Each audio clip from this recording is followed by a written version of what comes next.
Hai semuanya, perkenalkan nama saya Judith Ritan dengan induk 0104172662. Saya dari kelas 1 manajemen. Yang pertama saya akan menjelaskan mengenai isi dari materi yang Bapak bagikan di grup, yaitu yang pertama, apa yang dimaksud dengan perilaku konsumen. Di mana perilaku konsumen ini adalah studi tentang konsumen dan proses yang mereka gunakan untuk memilih atau menggunakan, atau yang disebut dengan mengkonsumsi dan membuat produk dan jasa, termasuk tanggapan emosional, mental, dan perilaku konsumen.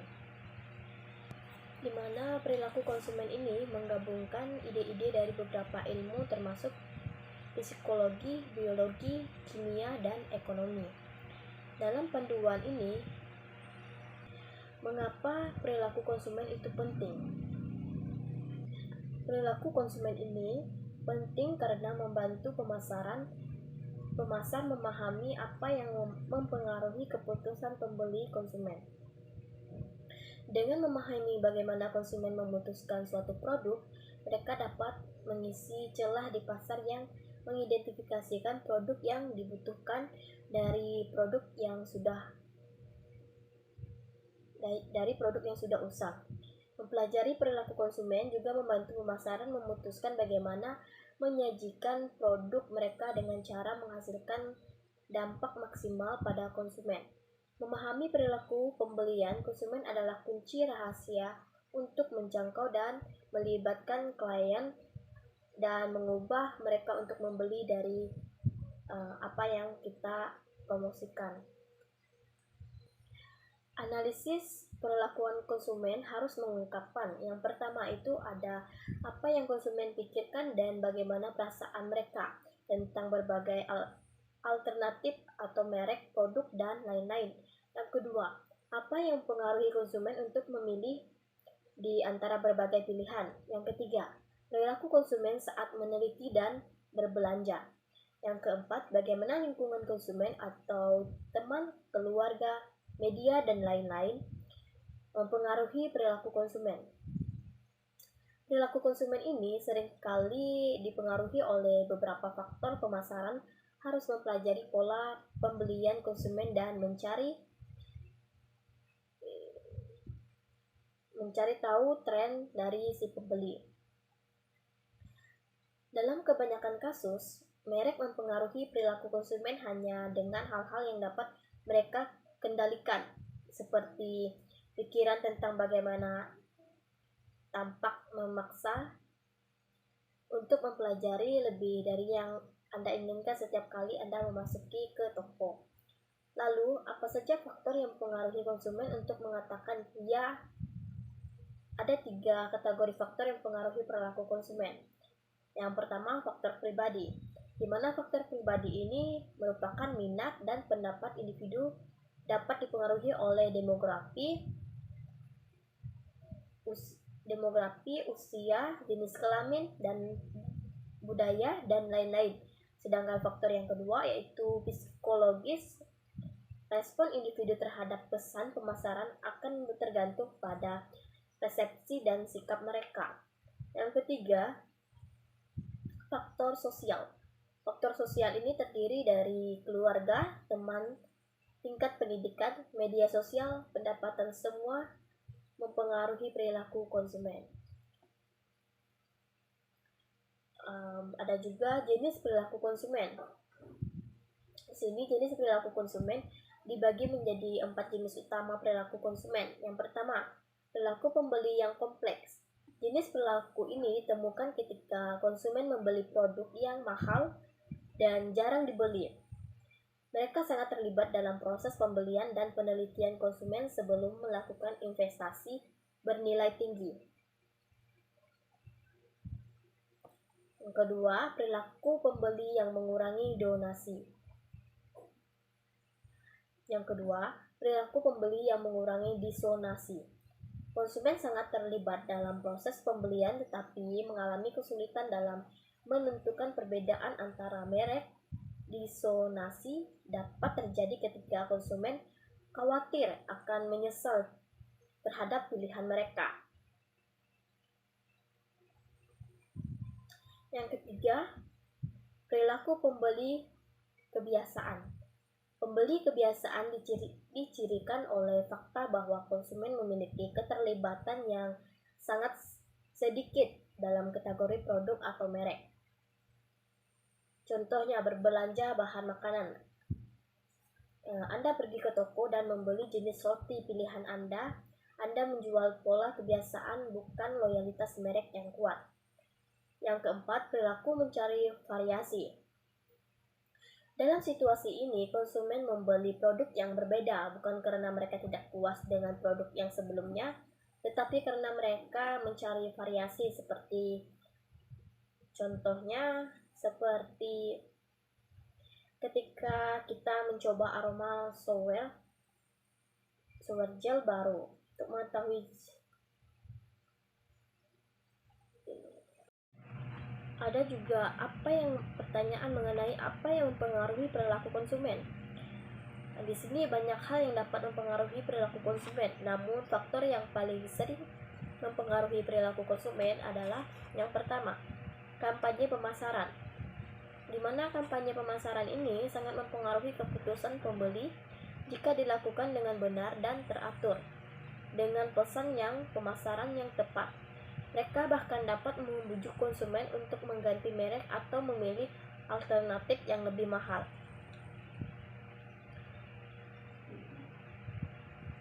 Kampanye pemasaran seperti iklan di Facebook dan e-commerce bahwa dapat digunakan sebagai pengingat untuk produk atau layanan yang perlu dibeli secara teratur, tapi tidak harus selalu menjadi perhatian. Seperti asumsi misalnya, pesan pemasaran yang baik dapat mempengaruhi pembeli impulsif. Yang kedua, kondisi ekonomi.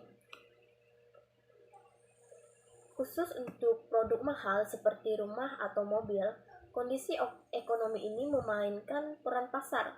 Lingkungan ekonomi yang positif diketahui membuat konsumen lebih percaya diri dan bersedia untuk melakukan pembelian terlepas dari kewajiban keuangan mereka. Proses pengambilan keputusan konsumen lebih lama untuk pembelian yang mahal dan dapat dipengaruhi oleh faktor yang lebih pribadi pada saat yang bersamaan. Yang ketiga, persepsi pribadi.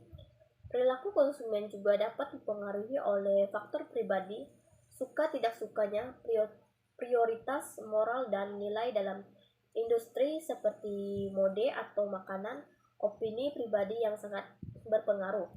Tentu saja iklan dapat mempengaruhi perilaku, tetapi pada akhirnya pilihan konsumen sangat dipengaruhi oleh persepsi mereka.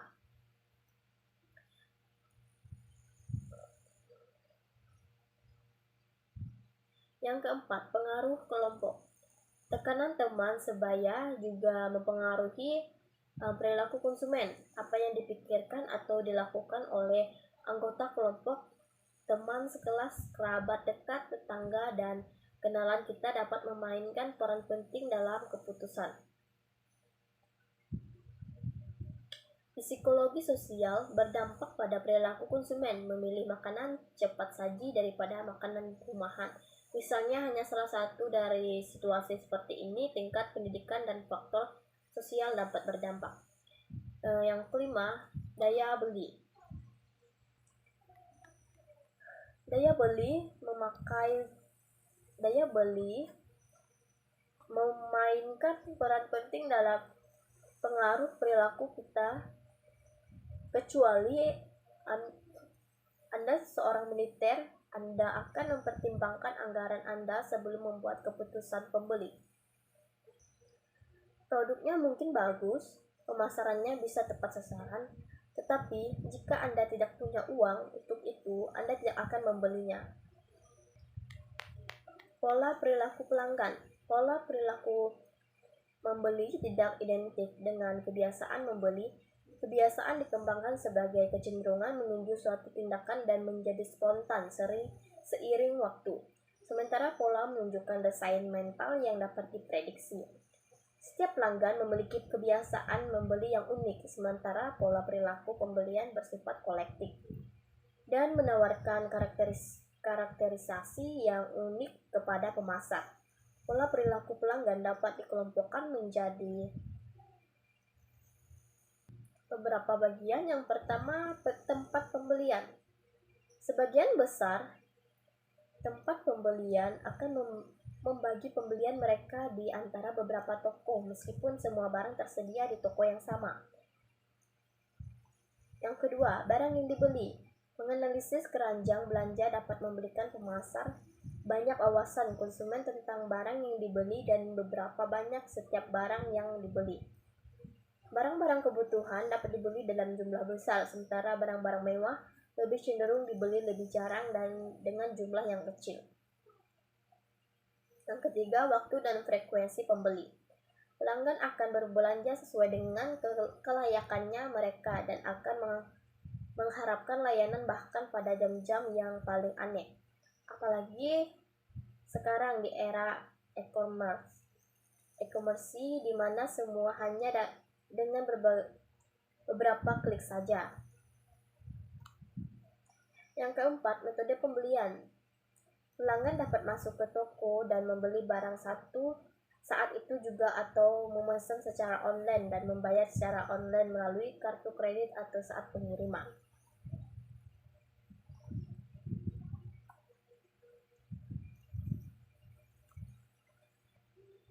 Segmentasi perilaku pelanggan. Segmentasi pelanggan dan mengidentifikasi jenis pembeli selalu penting karena personalisasi dan pengalaman pelanggan merupakan faktor yang menentukan kesuksesan bisnis atau segmentasi yang efektif menjadi lebih penting.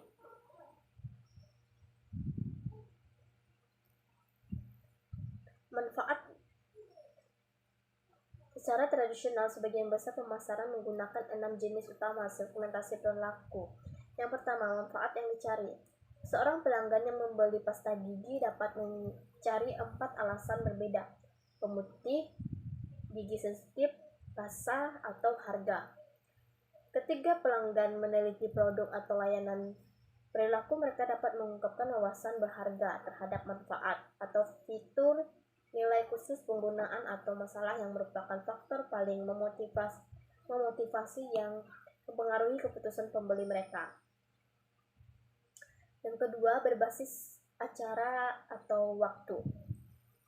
Segmentasi perilaku berdasarkan kesempatan dan waktu memicu pada peristiwa universal dan pribadi. Acara universal berlaku untuk sebagian besar pelanggan atau audiens target. Sedangkan kesempatan pribadi berulang adalah pola pembelian untuk pelanggan individu yang berulang secara konsisten selama beberapa waktu. Peristiwa pribadi. Peristiwa yang jarang juga terkait dengan pelanggan individu tetapi lebih tidak teratur dan spontan, dan karenanya lebih sulit untuk diprediksi. Yang ketiga, tingkat penggunaan. Penggunaan produk atau layanan adalah cara umum lain untuk mengelompokkan pelanggan berdasarkan perilaku. Berdasarkan frekuensi di mana pelanggan membeli dari atau berinteraksi dengan produk atau layanan. Perilaku pengguna dapat menjadi indikator prediktif yang kuat dari loyalitas atau CAM dan oleh karena itu nilai seumur hidup. Yang keempat, ada status loyalitas merek. Pelanggan setia adalah aset bisnis yang paling berharga, di mana mereka lebih mudah untuk dipertahankan. Biasanya memiliki nilai seumur hidup tertinggi dan dapat menjadi pendukung merek.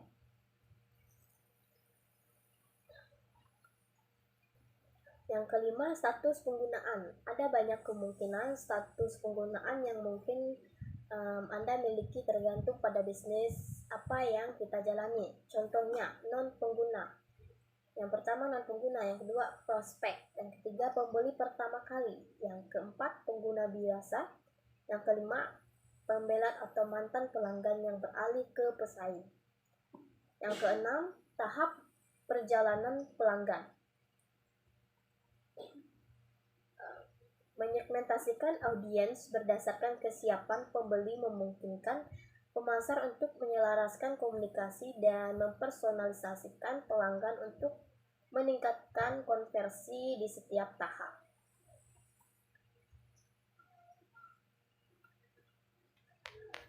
Selain itu, membantu mereka menurunkan tahapan di mana pelanggan tidak mengalami kemajuan sehingga mereka dapat mengidentifikasikan hambatan dan peluang terbesar untuk peningkatan bahkan pada perilaku pasca pembelian. Selain cara tradisional, jenis segmentasi lain adalah model RFM. Pendekatan ini populer di kalangan pemasaran e-commerce karena membantu mereka menciptakan pengalaman pelanggan seputar informasi yang mereka dapatkan tentang setiap segmen pelanggan. Di mana RFM adalah model segmentasi perilaku dan 3 huruf besar dari kekinian, frekuensi, dan nilai moneter. Nilai yang ditunjukkan oleh variabel-variabel ini kepada kekinian sama dengan seberapa baru pelanggan melakukan pemasaran terakhir di setiap web. Yang kedua, frekuensi sama dengan berapa kali pelanggan membeli sesuatu dari situs web yang kita bagikan dalam periode waktu yang dianalisis. Yang ketiga, nilai moneter sama dengan berapa banyak yang dihabiskan setiap pelanggan di situs web Anda sejak pesanan pertama. Secara manual mengeksplorasi database Anda ke dalam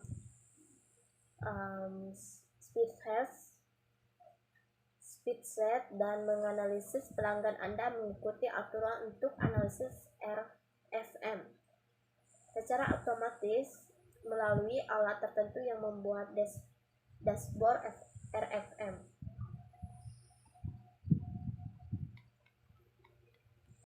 Demikian penjelasan mengenai isi dari materi yang Bapak bagikan itu. Lebih dan kurangnya saya mohon maaf. Terima kasih.